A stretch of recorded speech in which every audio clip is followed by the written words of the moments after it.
This is the history tab within a customer's profile. So if we just go back to let's just find a customer. So we're going to find Mr. Grant here. So this is the one at the top. So we're already in it, but I just want to go back into it again just to show you how to get to that area. So customer record, so the contact details for Mr. Grant are all there. Now it's really important that you use the same customer profile for every inquiry. Never load a new customer if you want to load a new inquiry if the customer already exists, basically. The reasons being that obviously you want the GDPR record attached to one person. You don't want 4 Mr. Grants or more in your database, because it's going to be very hard to keep up to date with if the customer says, can you opt me in or opt me out of marketing. It's going to be difficult to remember to mark all 4 yes or all 4 no. So please do try and make sure you always run with one customer record. And then obviously what you would do is go into vehicle inquiries and add a new inquiry to the customer record that's already ongoing. Obviously, if I try and add a second inquiry, it gives me a pop-up warning to say that I've already got one ongoing, so that should hopefully minimize duplication of inquiries.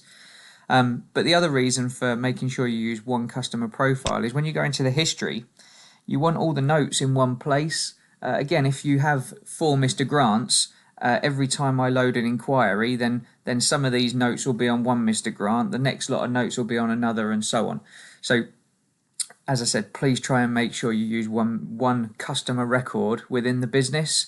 If you do end up with duplication of customer records, then you can go into archive a record from the system. If you don't have the archive functionality, then please do contact support. So in the history section, it will show everything you've done with the customer. So we can see here on the 23rd of August, we loaded an inquiry, new inquiry, became an active prospect, and then for some reason we marked it a lost sale on the 29th of August, and that was on an F-Pace. The customers then come back to us for another new inquiry on the 28th of September the following year, and that's for an I-Pace.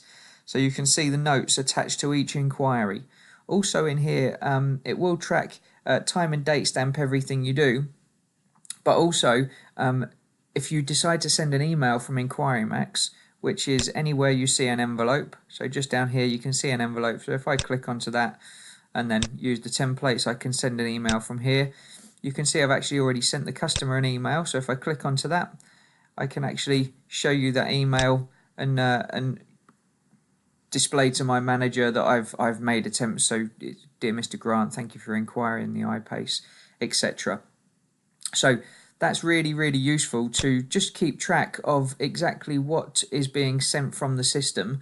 So if you're a sales exec and you're trying to ask your managers to conduct a lost sale or lost opportunity on a customer because they're not replying, then at least in this area here is where you should be able to prove that you've made many telephone attempts, and the notes will clearly show that, and also any emails that you've sent from InquiryMax as well. Just bear in mind, the emails that are sent from InquiryMax, if the customer decides to reply to that email, it will continue in your Outlook inbox. It doesn't continue in the InquiryMax system.